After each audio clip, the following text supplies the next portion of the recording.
For more than 60 years, Brits have been sold the dream of a new paradise life in Australia. And in Brisbane and the Gold Coast, more than 85,000 were born in the UK. They're drawn to the paradise beaches, lush rainforest, and the lure of exotic wildlife. This week, we'll meet Lorraine from Surrey. This is the life. Her husband Marcus and daughter Sky. I really hated it when I first got here. We'll follow Londoner Mark as he becomes an Aussie citizen. And we'll meet Joy and Ron as they say goodbye to Australia. It will be like being freed. Can British expats really find paradise down under?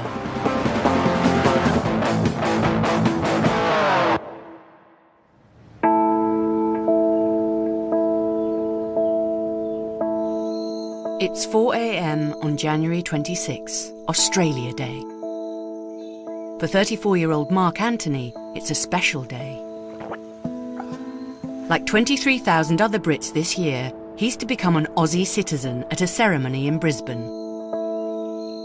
I've been told there'll be about 1,000 other people there getting the citizenships, but I've got no idea what the ceremony will be like.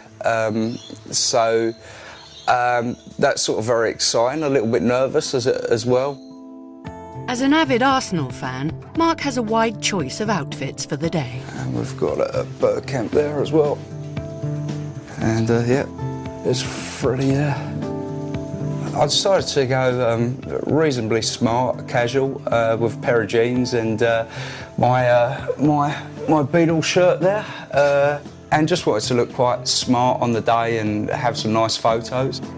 To celebrate the biggest bank holiday of the year, Mark starts Australia Day the traditional way with a 15k run. By the time it's over, the temperature will already be 22 degrees. And I'm missing breakfast, I can't believe it. A bank holiday in the UK, you'd probably be having a lie-in, not getting up at 4 a.m. to go for a jog. This is part of me becoming an Australian and part of the lifestyle here, and this is why I love being in Australia, doing these things. Mark left his family in East London and an IT manager job in Westminster to move down under. But it wasn't the love of Australia that brought him to Brisbane, it was the love of an Australian. One night in a bar in Romford, I just bumped into this Australian. We got chatting. Jen and I lived together for about 3.5 years in the UK, and we had a great time there. She said to me, I'm not doing one more cold winter, and I wanted to come back to Australia. So yeah, you fall in love, and it was a big decision.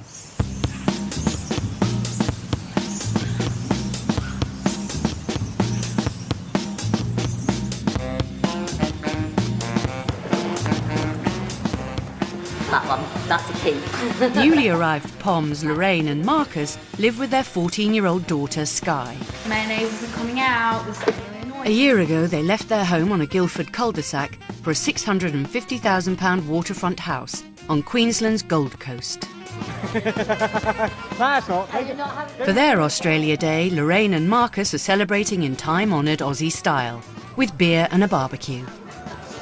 We're going to have Australian music. We've got some dodgy ones in there like Waltzing Matilda and Kangaroo Down Sport. There's 7 Australians coming, so we're flying the English flag and the Australian flag because we started Australia Day. Australia Day celebrates the arrival of the British in 1788. Is that beautiful? But they came for a very different reason from today's expats. And what is Australia Day? It's the first time the 11 convict boats hit Australia. So you're celebrating us Poms coming over. It's wicked. You want to be groupie. We weren't going to come here originally. We were going to go to Portugal, weren't we? And then we decided the language barrier would be too difficult for Sky. So then we looked into Australia and we talked about it. I agreed on principle. And before I knew it, Marcus had paperwork arriving through the door. For builder Marcus and accountant Lorraine, it took 4 years of retraining in Aussie qualifications to get a residency visa. it's not the only reason why leaving England has been difficult. I really hated it when I first got here because school was horrible because obviously I didn't know anybody. So, like, they already had friends where I had nobody, and I just hated it when I first got here, and I did want to go home. It's hard when you first move over. You've got no furniture, no clothes, no nothing. You don't know anybody, and then it hits you. I'm on my own. I can't phone my best friend and say, pop round for a cup of tea, and it was hard. Once you get yourself out there and make friends, then it starts becoming, yeah, I can handle this. Yeah. How's the cricket, Jeff? Love you, man. If you live out here, you have to conform to their way of life, and like you have to live the Aussie way, which is outdoor. It is Barbies. It is enjoying life. You have to do it. You have got to make the effort to meet friends. When you meet other Poms who haven't made that effort, they're the ones that go back. The golden beaches and 300 days of sunshine a year aren't enough for all British expats. Of the 30,000 that arrive in Australia every year, 1 in 5 will return home. Tickets are booked. We've had the shipping agents in. Containers basically been ordered. It's an open house where really anyone and everyone can sort of attend. It's not pre-planned. People can turn up at the door. They can be walking past and see the signs. So it's really an open house for people to wander around, have a look and see if they're interested. Okay, now this is a very large media room. So you know the modern day Wii games and you need a bit of room? Yes. Okay, this is perfect. Salesman Ron and ex-hairdresser Joy moved to Australia 20 years ago from Staffordshire and have found making lasting friendships difficult. We've lived here for years now and I couldn't tell you the name of one of the neighbours. It's hard work, really. Yes, it is. Friendships. It is, yes. Keeping friendships going here, it's hard work. I mean, we've got really, really close friends here that don't even send you a birthday card. Yeah, you know, or a Christmas card. Silly things like that. And that's what we've often said, you know, there's so many shops that sell cars, everyone sells cars. Who buys them? Because we never receive any of them, so we think that's really odd. And the Christmas cards we do get come from the UK. Yeah, and the birthday cards. Which is funny, you know. Go through here, you can see the canal. Okay. This is massive. Joy and Ron's house is not on the waterfront. The properties that are easier to sell in this area are right on the canal. These houses are probably $1.2, $1.4 million. Would we want one of those? No, it doesn't really interest us. Me, and I don't really want to be on the water because you get eaten alive by mosses. You know, come 4 or 5 o'clock at night and I have to spray up everywhere. Couldn't sit here at 5 o'clock at night. I wouldn't be able to keep still. You can have your barbecue here, you can set it up. It's my fault that I'm here. I should have chosen not to come. And that the fact that I'd made this promise to Ron that I would actually come because this was his dream. That's part of marriage, really, isn't it? It's got this homely feel, but it's also very stylish as well. It's not real, is it? Even though Joy and Ron's house is mosquito-free, it's been for sale on and off for 7 years. They've now dropped the price to the equivalent of £465,000 and are more desperate than ever to sell up and move back to the UK. They've had a lot of interest, but now is the time they have to get to the UK. Really, we're quite open to seriously low offers, put it that way, you know.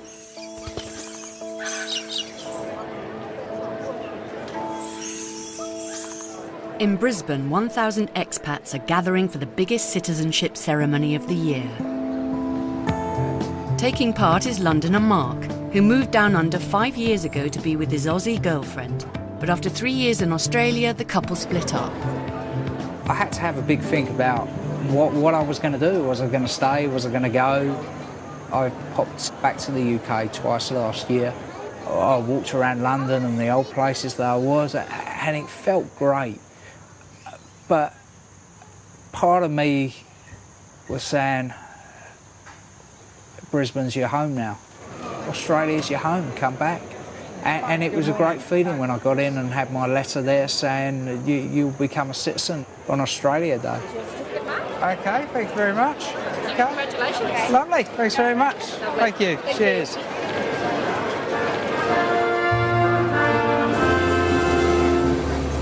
Australians, oh let us rejoice, for we are young and free. Mark Mark will keep his British passport, but Aussie citizenship means he can vote, live in the country permanently, and finally be able to call himself an Australian. I pledge my loyalty to Australia and its people.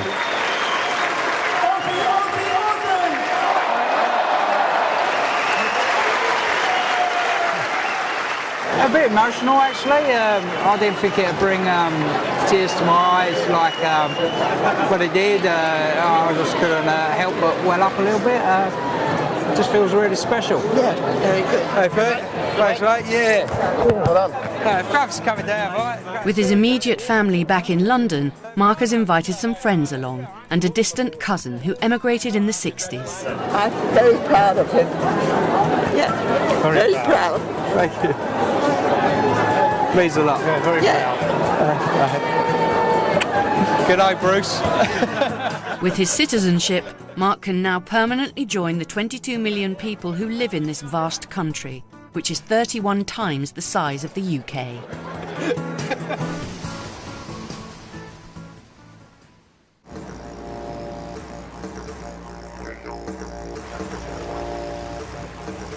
Take some pictures of the roofs. Expat Lorraine has lived down under for a year.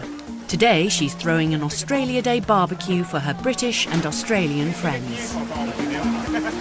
I've tried the kebabs and I've tried the steaks, but I'm not quite sure about kangaroo meat. Even though it's supposed to be the healthiest meat going, I'm just not quite sure. It's like eating Skippy, isn't it? We grew up with Skippy on our TVs, and like, no, not sure. I've tried crocodile. That tasted like chicken. Whee, look at that, look at that. Back in England, all we ever done was work, pay our bills. So we were working to survive. Here, you're working to enjoy your life. Out on the breeze, on the waterfront, this is the life. I enjoy that. The water is coming in the boat, everyone. You might want to move to the back, sweetness. What with me? You sure? Yeah, because I'm fatter. This is what happened to us in Noosa. We started singing. Poms just, even more so, they come into Australia and they just adapt so quickly, and they want to adapt so quickly because their whole life is in the hand of coming to Australia. They've lifted up their family, they've lifted up their lives, their livelihood. They've left their homeland and they've come to Australia. And that's a big thing to do. So I think when they get here, they give it their all. You have to come out here with that open mind of like, you're not going to come over here with your English conservative behaviour. No. Because the Aussies won't tolerate that. No. They will not have us being up ourselves or too posh. We are called the polite nation. Apparently we say please and thank you all the time. Well, you've missed that boat. Yeah. Who, me? I'm an Aussie now. But for some, Australia Day is nothing to celebrate.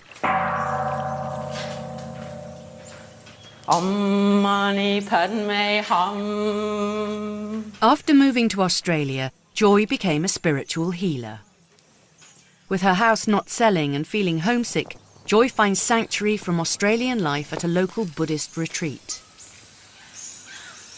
You can hear the birds and the water, the background sounds, but it's just the silence and the peacefulness that's there.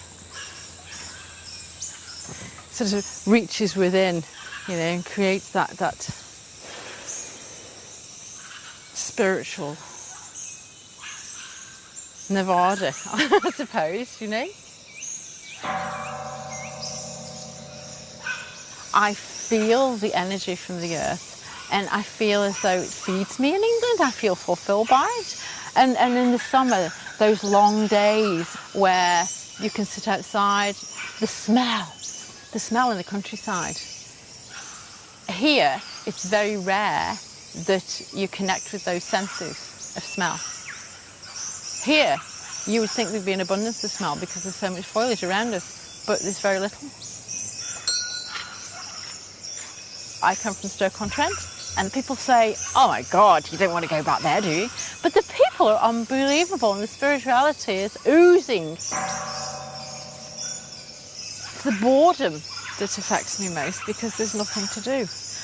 There's really nowhere to go. The cultural side of places, I'm used to going to the local theatre, you know, so there isn't a local theatre really.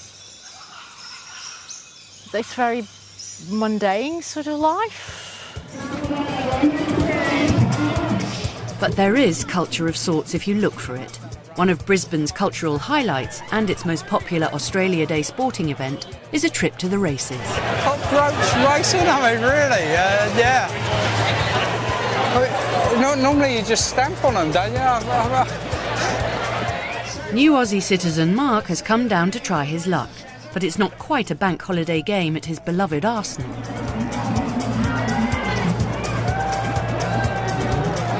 With two guys sitting in the bar, they saw a couple of cockroaches running up the wall and they said, I reckon the ones in my suburb are faster than that. 33. The other one goes, no, they're only our small ones. 34.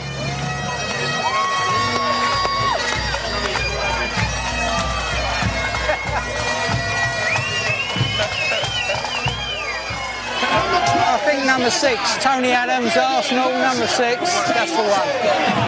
Are you ready to cockroach race? In 3, 2, 1, race!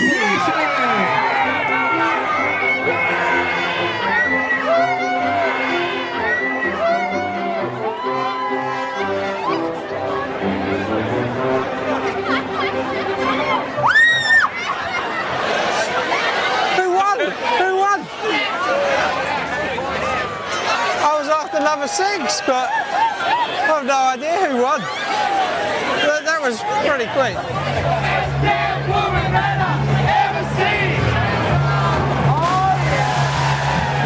Australia Day is huge and it is a celebration of what they're about and they love their culture.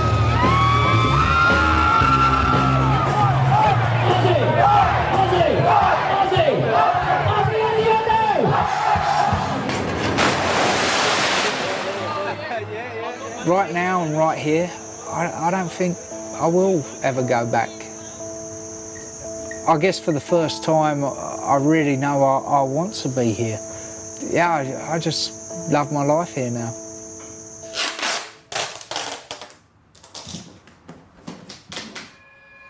With no prospective buyers for the house, spiritual healer Joy is trying to oust any negative energy. You can hear the distortion there where there's still a blockage.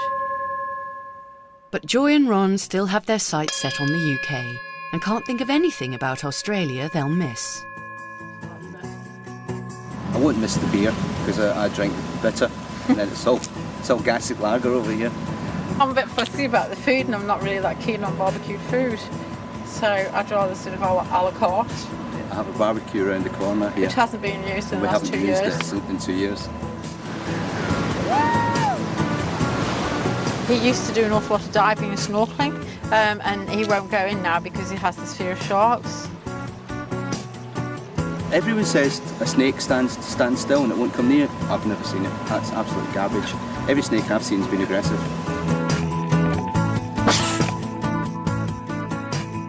But overall, you're pretty excited about going back. Ecstatic.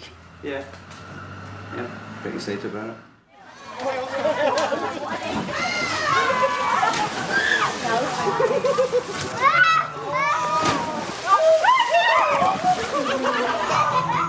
It's late in the afternoon and the Australia Day party is just getting started at Marcus and Lorraine's house.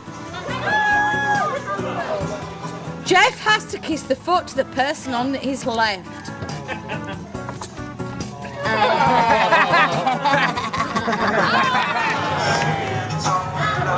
No, I won't play it because I've got to drive to work tomorrow morning. And Queensland Police Service are very good at doing random breath tests. And yeah, it's not so good.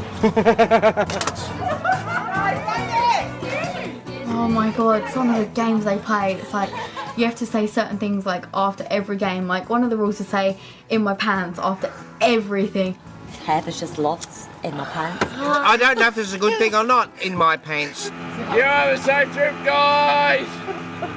In my pants! We've always looked at life as we've got one chance. So we've got to live our lives as much as possible now, because we can't rewind, we can't stop it, it's going. So we do want to experience as much as possible.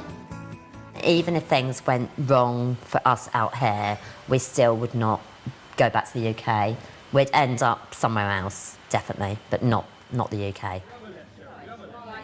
I have had a wicked day. It's been what I expected in my pants.